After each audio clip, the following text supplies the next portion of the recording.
2026년 8월 13일 박동창의 맨발로 쓰는 아침 편지. 스러시 숲길 맨발 걷기와 채소 중심의 소박한 밥상은 건강한 삶과 존엄한 죽음을 위한 현대인의 최적의 대안이다. 가로 2025년 9월 12일 아침 편지 앵콜입니다. 가로 좋은 아침입니다. 우리 주변에는 각종 암 등으로 고통받는 분들이 너무나 많으십니다. 신발을 신고 살아온 우리들의 삶의 모습 때문이지만 상당 부분 섭생에서의 문제 역시 외면할 수 없습니다. 관련하여 몇 해 전 헬렌 리어링의 소박한 밥상이라는 책이 소개된 적이 있습니다. 동책의 내용은 밥상을 차리는 데 들어가는 시간을 아껴 사색하고 공부하는 등 의미 있는 일에 시간을 많이 써야 한다는 교훈이기도 하지만 실제 그러한 소박한 밥상이 건강에 얼마나 좋은지는 우리 주변 모두에서 많이 들어 아는 이야기입니다. 바로 건강한 채소와 곡물, 과일을 중심으로 하는 채식과 소식이 건강에 좋다는 이야기지요. 그런데 위 헬렌 리어링과 스콧 리어링의 삶은 벌써 오래전 그들의 조화로운 삶이라는 책에서 현대 물질 문명에 저항하며 1930년대 초 미국의 도시를 떠난 그들 지식인 부부가 버먼트주의 시골로 들어가 그야말로 자연주의의 생활을 이어가며 즉 모든 먹고 사는 일을 직접 농사지어 자급자족하며 그 농사 일과 지식인들로서의 삶을 그들대로 조화롭게 엮어간 아름다운 이야기입니다. 즉 그들의 삶은 단순한 채식과 소식의 차원을 넘어서서 도시 문명에 찌들려 사는 현대인들에 대한 소리 없는 경고이자 깨우침의 죽비인 것입니다. 동책을 번역한 류시화 시인은 그들의 삶의 원칙을 아래와 같이 정리한 바 있습니다.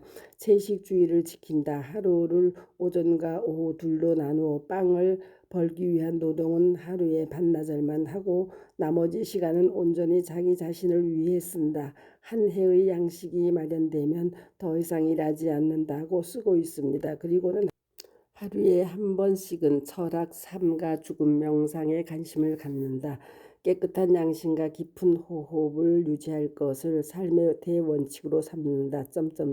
그리고 생활에 필요한 모든 것을 땅에서 얻는다는 건강한 철학을 끝까지 잃지 않는다며 단순하면서 충족된 삶, 그것이 이들이 평생토록 추구한 삶이었다고 쓰고 있습니다.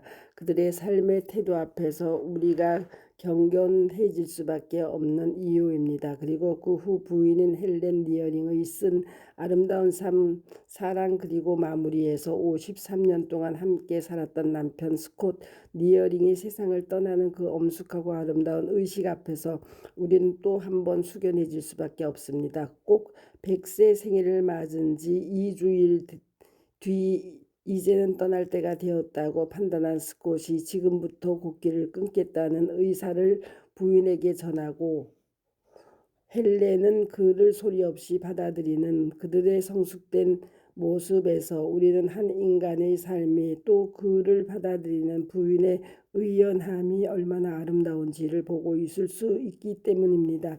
눈물이 앞을 가려 글을 쓸 수 없을 정도의 진정한 아름다움입니다.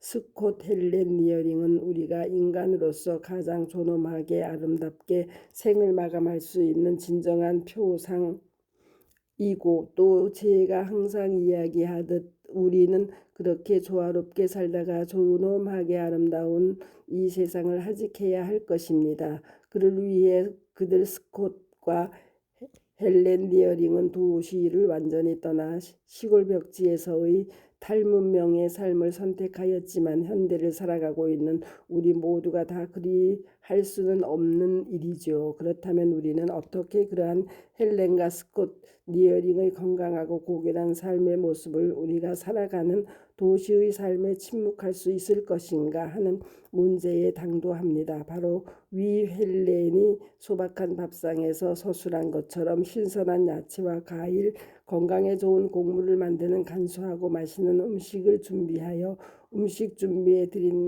들어가는 불필요한 시간을 아끼고 나머지 시간들을 신체적으로 건강하고 정신적으로도 풍요로운 삶을 살아갈 수 있는데 시간을 할애해야 한다는 것입니다.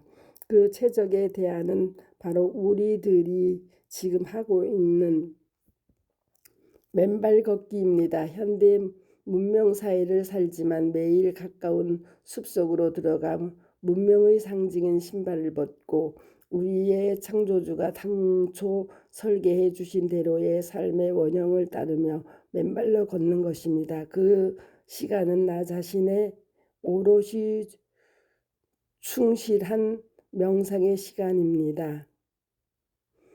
뿐만 아니라 가슴 속에서 오아시스의 맑은 샘물처럼 싱그러운 기운이 정신과 전신을 맑게 해줍니다. 그리고 우리가 항상 강조하듯이 숲길을 맨발로 걸으면 혈액순환이 왕성해지며 몸의 면역 체계가 강화되고 현대 문명병의 근원인 온몸의 활성산소가 중화 소멸될 뿐만 아니라 땅속의 자유전자가 몸속으로 들어와 혈액을 묽게 하고 혈류를 빠르게 도와 가장 무서운 질병들인 각종 암과 갑작스러운 심정지 등 심혈관 질환, 뇌질환 등으로부터 우리를 자유롭게 합니다.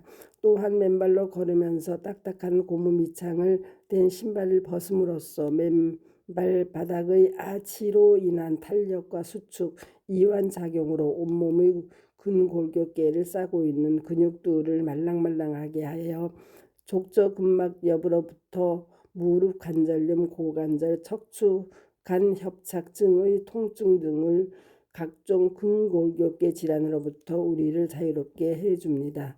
우리의 신체적, 정신적 건강한 삶이 전방위적으로 확보될 수 있는 생리적, 이론적 근거들입니다. 그런데 이와 같이 현대 문명을 버리고 떠나 버먼트의 시골에서 자급자족하며 생활에 필요한 모든 것을 땅에서 얻는다는 건강한 철학을 끝까지 잃지 않는다며 평생을 자연주의 운동가로 살아낸 헬렌과 스콧 니어링조차 고무 밑창의 구두나 샌들을 벗지 못하였습니다. 탈문명을 외쳤지만 문명의 이기를 모두 버리지는 못한 것이죠. 그래도 그들은 시골을 떠나 육체적인 노동을 통한 운동을 스스로 아끼지 않았고 소박한 밥상을 놓지 않았기에 평생 병원 신세를 지지 않고 건강하게 사신 것입니다.